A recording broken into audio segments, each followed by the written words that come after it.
नमस्कार दोस्तों, स्वागत है आप सभी का स्टडी विद ज्ञान प्रकाश में। दोस्तों, इस वीडियो में हम चर्चा करेंगे भारत के प्रमुख दर्रे यानी कि पॉसेस इन इंडिया के बारे में। अगर आप यूपीपीएससी के एग्जाम्स लाइक एज खंड शिक्षा अधिकारी, आरओ और यूपीपीएससी 2020 के अलावा यूपी ट्रिपल एससी के एग्जाम्स लाइक एज लेखपाल भर्ती की तैयारी में लगे हुए हैं, एसएससी, आरआरबी आदि परीक्षाओं की तैयारी कर रहे हैं, तो इस वीडियो से आपको एक दो प्रश्न देखने को मिल जाएंगे डायरेक्टली आपके एग्जाम में। तो वीडियो बहुत इंपॉर्टेंट है और बिल्कुल भी इसे आपको स्किप नहीं करना है, बिल्कुल भी इसे छोड़ना नहीं है। तो आइए शुरू करते हैं। सबसे पहले बात करेंगे कि जो दर्रे होते हैं, जो प्रोसेस होते हैं, एक्चुअली में ये क्या होते हैं। तो फ्रेंड्स, पहाड़ी और पर्वतीय क्षेत्रों में आप जानते हैं कि पहाड़ों और पर्वतों में आने जाने के लिए प्राकृतिक रूप से जो रास्ता हमें दिखाई देता है उसे हम प्रोसेस यानी कि दर्रा कहते हैं। और ये जो रास्ता बनता है प्राकृतिक रूप से, वो आवागमन के साथ साथ जो मानव जीवन का व्यापार है, युद्ध है आदि में भी ये महत्वपूर्ण भूमिका निभाते हैं। तो ये जो आकृति बनती है इसको कहते हैं प्रोसेस। अब यहाँ पर एक सबसे बड़ा सवाल ये है, आप सभी लोग जानते होंगे कि आर्य ये किस दर्रे से होकर भारत आए थे।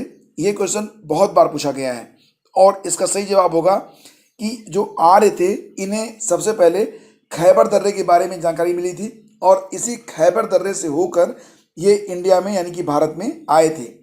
खैबर दर्रा, जिसको दर्रे खैबर के नाम से भी जाना जाता है, यह उत्तरी पश्चिमी पाकिस्तान की सीमा और अफगानिस्तान के काबुलिस्तान मैदान के बीच हिंदुकुश पर्वत के सफ़ेद कोह पर्वत श्रृंखला में स्थित एक प्रख्यात ऐतिहासिक दर्रा है।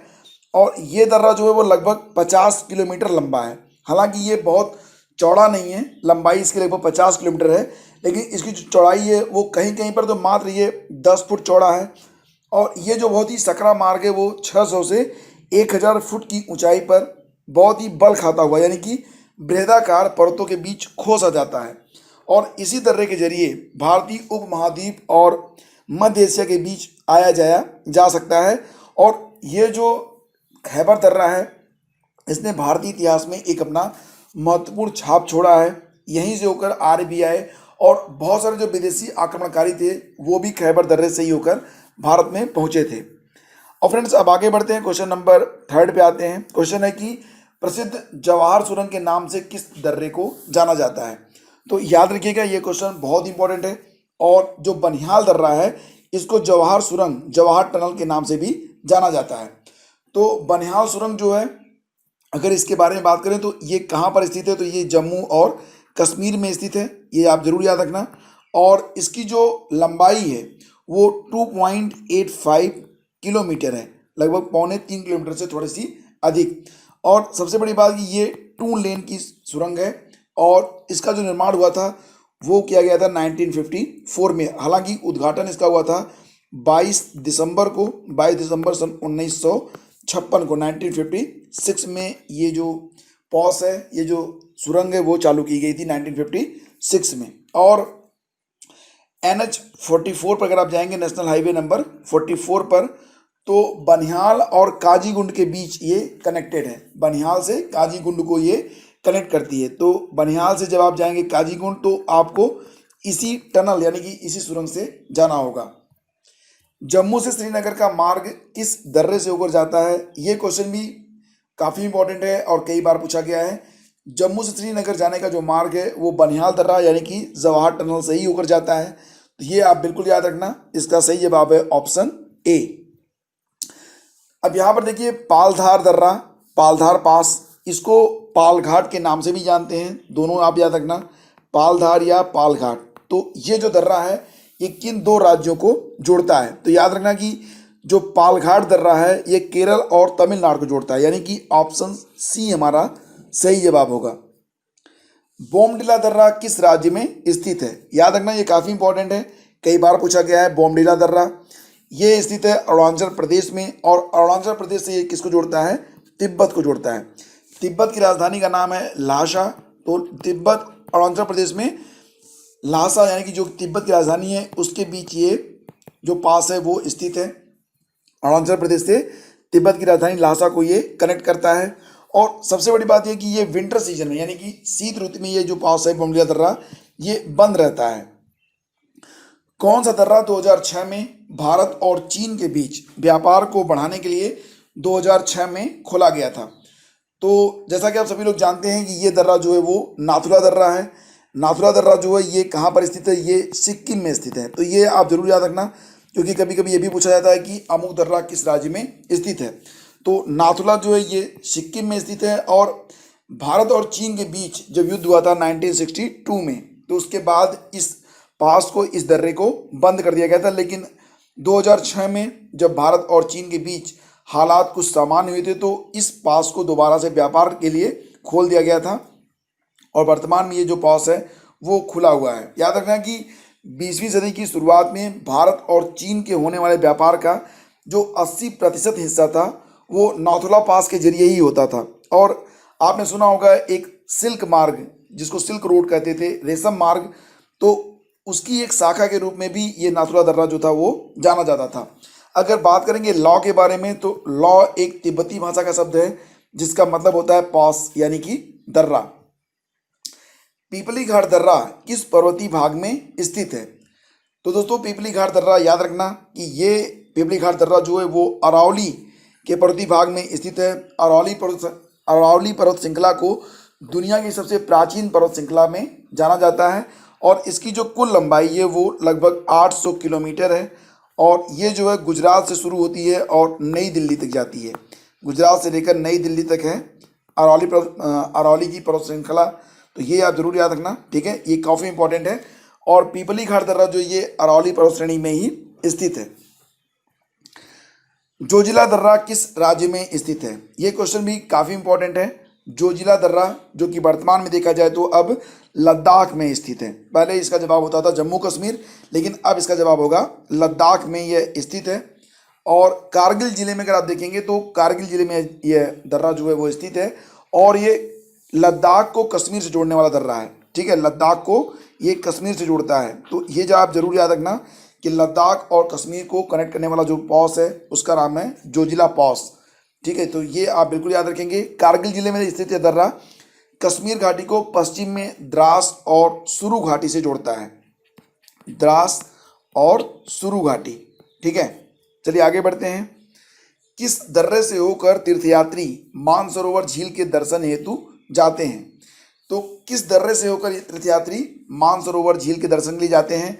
सही जवाब इसका होगा माना पास, जिसको आप कहते हैं माना दर्रा। इसका कुछ और भी नाम है, ये भी आप याद रखना। इसको जो है चिरबितिया लॉ यानी कि चिरबितिया दर्रे के नाम से भी जानते हैं। चिरबितिया दर्रे के अलावा इसका एक नाम और भी है जिसको कहते हैं डुंगरी लॉ, ठीक है। तो अगर बात होगी डुंगरी लॉ की या फिर चिरबितिया लॉ की या फिर मौना लॉ की, तो ये तीनों एक ही लॉ हैं, एक ही पास हैं, ठीक है। और यह भारत चीन सीमा पर स्थित है। और अगर भारत की ओर से आप जाएंगे तो उत्तराखंड में जब आप जाएंगे तो उत्तराखंड में जो बद्रीनाथ जी का मंदिर है तो उसके निकट से यह जो पास है वो गुजरता है। थाल घाट और भोर घाट दर्रे किस पर्वतमाला में स्थित हैं? थाल घाट और भोर घाट ये जो दर्रे हैं ये किस पर्वतमाला में स्थित हैं? याद रखना कि थाल घाट और भोर घाट ये महाराष्ट्र के जो पश्चिमी घाट हैं उसमें ये स्थित हैं। थाल घाट, देखिए मैं आपको बता दूं, थाल घाट इसके अलावा जो पाल घाट है, थाल घाट, पाल घाट, भोर घाट और एक और भी सेनकोटा, तो ये जो चारों पॉस हैं ये पश्चिमी घाट में ही स्थित हैं। अब यहाँ पर एक बहुत ही बेसिक सवाल उठता है और वो ये है कि ये जो दर्रे हैं, ये जो घाट हैं, वो किन दो राज्यों को कनेक्ट करते हैं? तो यहाँ पर एक क्वेश्चन बनेगा कि कलकत्ता और मुंबई को जोड़ने वाला दर्रा कौन सा है? तो अगर ये क्वेश्चन आएगा कि कलकत्ता और मुंबई को जोड़ने वाला दर्रा कौन सा है, तो याद रखना कि कलकत्ता को मुंबई से जो दर्रा जोड़ता है वो है यहाँ पर भोर घाट। तो ऑप्शन बी इसका सही जवाब होगा, भोर घाट, ठीक है। और एक बात और याद रखना कि जो थाल घाट है, थाल घाट के बारे में अगर जाने तो थाल घाट से गुजरने वाला जो रेल मार्ग है, रेलवे लाइन, वो मुंबई से नागपुर होते हुए कोलकाता तक जाता है। तो रेल मार्ग जो है वो थाल घाट का मुंबई, नागपुर और कोलकाता को कनेक्ट करता है। जबकि अगर सवाल होगा कि कलकत्ता और मुंबई को जोड़ने वाला दर्रा कौन सा है, तो जवाब आप देंगे भोर घाट। नासिक और मुंबई को जोड़ने वाला दर्रा कौन सा है? अगर ये क्वेश्चन पूछा गया तो आपका जवाब क्या होगा? नासिक और मुंबई को जोड़ने वाला जो दर्रा है वो कौन सा है? वो थाल घाट है, ठीक है। तो ऑप्शन सी इसका सही जवाब है, नासिक और मुंबई को थाल घाट पास कनेक्ट करता है। बुर्जिल दर्रा किस राज्य में स्थित है? ये क्वेश्चन बहुत इंपॉर्टेंट है फ्रेंड्स, और सही जवाब इसका होगा बुर्जिल दर्रा अब वर्तमान में जम्मू और कश्मीर में स्थित है। ऑप्शन ए इसका जवाब है। और श्रीनगर को पाक अधिकृत कश्मीर के गिलगित बाल्टिस्तान क्षेत्र के गिलगित और अस्करदू से ये कनेक्ट करता है। अब ये जो पास है वो वर्तमान में बंद कर दिया गया है। भारत विभाजन के बाद पाकिस्तान ने इसे बंद कर दिया है। और यहाँ पर अगर आप देखेंगे तो इसके शिखर पर एक चौकी हुआ करती थी, जहाँ से भारत और चीन के दरमियान डाक जो थी वो आया जाया करती थी। तो बुर्जिल दर्रा वर्तमान में कश्मीर क्षेत्र का एक ऐतिहासिक दर्रा है, जो श्रीनगर को पाक अधिकृत कश्मीर के गिलगित बाल्टिस्तान क्षेत्र में स्थित गिलगित और अस्करदू से जोड़ता है। पांचाला दर्रा ये किस राज्य में है? पांचाला दर्रा ये किस राज्य में है? अगर ये क्वेश्चन आएगा तो जवाब आपका होना चाहिए हिमाचल प्रदेश में है पांचाला दर्रा। पांचाला ये कहाँ पर है? हिमाचल प्रदेश में। जलेपला दर्रा ये किस राज्य में स्थित है? तो याद रखना कि जो जलेपला है ये सिक्किम को जो है तिब्बत की चुम्बी घाटी से कनेक्ट करता है, यानी कि जलेपला दर्रा कहाँ पर स्थित है? ये सिक्किम में स्थित है। और ये जो है सिक्किम से जो चुम्बी घाटी है तिब्बत की, उसको ये कनेक्ट करता है। तो ये जरूर आप याद रखना, ये कई बार पूछा गया है कि सिक्किम से चुम्बी घाटी को कनेक्ट करने वाला जो दर्रा है उसका क्या नाम है? सही जवाब इसका बनेगा जलेपला दर्रा। देखिए, जो क्वेश्चंस होते हैं वो डायरेक्टली कभी कभी पूछे जाते हैं, कभी कभी थोड़े से घुमा दिए जाते हैं। तो जब भी आप क्वेश्चन को पढ़ा करो तो उसके जितने फॉर्मेट बन सकते हैं अलग अलग, उसको आप जरूर अपने मन में ले आया करो। और कोई भी वीडियो जो मैं अपलोड करता हूँ, अगर उसके फैक्ट्स आपको याद करने हैं तो वीडियो को कम से कम 2 बार आप लोग देखा करो। जैसे कि मान लेते हैं कि एक बार आपने अभी देखा, तो इसके बाद थोड़े टाइम के बाद 24 घंटे के अंदर इसे दोबारा से ज़रूर आप देख लिया करें, ताकि ये सारे फैक्ट आपको याद हो जाएं। और इस लेक्चर की PDF अगर आप डाउनलोड करना चाहते हैं तो डायरेक्ट लिंक आपको मिल जाएगा वीडियो के डिस्क्रिप्शन में, या फिर आप हमारे जो टेलीग्राम चैनल है उस पर भी आप हमसे कनेक्ट हो सकते हैं। भारत का सबसे ऊंचा दर्रा कौन सा है? दोस्तों, ये क्वेश्चन काफ़ी इंपॉर्टेंट है। भारत का सबसे ऊंचा दर्रा कौन सा है? तो याद रखना कि काराकोरम दर्रा ये भारत का सबसे ऊंचा दर्रा जो है वो माना जाता है, काराकोरम दर्रा। और ये सबसे ऊंचा दर्रा है, जम्मू कश्मीर से निकलता है ये और सिंजियांग प्रदेश के बीच। और इसकी जो कुल लंबाई है, सिंजियांग प्रदेश चीन को ये कनेक्ट करता है, ठीक है। जम्मू कश्मीर से सिंजियांग चीन को ये कनेक्ट करता है। और इसकी जो कुल लंबाई है वो कितनी है? 4693 मीटर, ठीक है, इसकी लंबाई है। और ये काफ़ी ऊंचाई पर है। इसकी जो ऊंचाई है वो कितनी है? लगभग 15,397 फीट की ऊंचाई पर यह पास स्थित है। इसके बारे में अगर बात करें तो काराकोरम पर्वतमाला में भारत के जम्मू कश्मीर और जनवादी गणतंत्र चीन द्वारा नियंत्रित सिंजियांग प्रदेश के बीच 4693 मीटर की ऊंचाई पर स्थित एक पहाड़ी दर्रा है। और यह लद्दाख के लेह शहर और तारिम द्रोणी के यारकंद क्षेत्र के बीच के प्राचीन व्यापारिक मार्ग का सबसे ऊंचा स्थान है। अब यह दर्रा जो है क्योंकि बहुत ऊंचाई पर है तो दूर दूर तक कोई भी वनस्पति यहाँ पर नहीं उगती है। और यही वजह होती है कि जब कोई जानवर, जैसे कि जो पहले जानवरों से चलने वाली गाड़ियाँ होती थी, बैलगाड़ी वगैरह, उसको लेकर जब लोग जानते थे तो जो जानवर होते थे वो भूख और प्यास से अपना दम तोड़ देते थे। तो फिलहाल अगर आप देखेंगे, फिलहाल इस क्वेश्चन का सही जवाब है यहाँ पर भारत का सबसे ऊंचा दर्रा कौन सा है? तो ये काराकोरम दर्रा है। सिपकीला दर्रा ये कहाँ पर स्थित है? ये क्वेश्चन भी काफ़ी इंपॉर्टेंट है। और सिपकीला जो दर्रा है ये कहाँ पर स्थित है? तो याद रखना, सिपकीला जो है ये हिमाचल प्रदेश में स्थित है। तो ये जो दर्रा है वो हिमाचल प्रदेश को तिब्बत से कनेक्ट करता है, तिब्बत में नगारी विभाग के जांदा से, ठीक है। बस इतना याद रखना कि हिमाचल प्रदेश को तिब्बत से कनेक्ट करने वाला जो पॉस है, जो दर्रा है, उसको कहते हैं सिपकीला। अब आगे बढ़ते हैं फ्रेंड्स और चलते हैं अगले पॉइंट्स पे।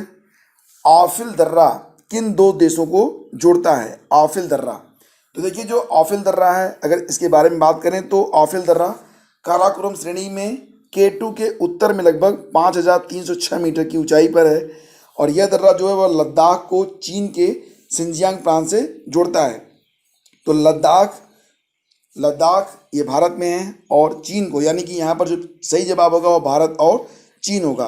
तो भारत में लद्दाख से चीन के सिंजियांग को कनेक्ट करता है ऑफिल दर्रा। फिलहाल ये दर्रा भी वर्तमान में बंद है। और फ्रेंड्स, ये थे आज के सभी इंपॉर्टेंट MCQs। अब इसी के साथ एक क्वेश्चन, 2 क्वेश्चन और बचते हैं। चांगला दर्रा किन 2 देशों को कनेक्ट करता है? चांगला, तो याद रखना कि चांगला जो है ये लद्दाख को तिब्बत से कनेक्ट करता है, चांगला। ठीक है, तो ऑप्शन सी इसका सही जवाब होगा।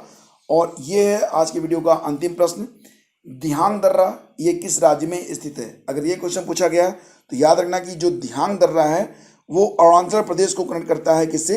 म्यांमार से। ठीक है, तो अरुणाचल प्रदेश और म्यांमार को कनेक्ट करने वाला जो पास है उसका नाम है दिहांग पास, और ये जो है अरुणाचल प्रदेश में स्थित है। और साथ ही साथ रोहतांग पास ये हिमाचल प्रदेश में है, और थांगला ये लद्दाख में स्थित है। ठीक है, तो ये सारे पासेस थे जो कि भारत में स्थित हैं और बहुत ही इंपॉर्टेंट है, इनसे 1-2 प्रश्न अक्सर पूछे जाते हैं। तो इन प्रोसेस के बारे में आपको पता होना बहुत ही ज़रूरी था, इसलिए ये वीडियो आपके लिए बनाया गया। उम्मीद करता हूँ कि आपको प्रोसेस के बारे में जो डाउट्स होंगे और जितने भी इंपॉर्टेंट फैक्ट्स हैं वो सब पता चल गए होंगे। वीडियो अगर आपको पसंद आए फ्रेंड्स तो इसे अधिक से अधिक लाइक और शेयर आप लोग कर दिया करें। साथ ही साथ हमारा जो एंड्रॉयड ऐप है ये भी प्ले स्टोर पर मौजूद है, उसको भी आप लोग डाउनलोड कर लिया करें। Thank you so much, have a great day, जय हिंद।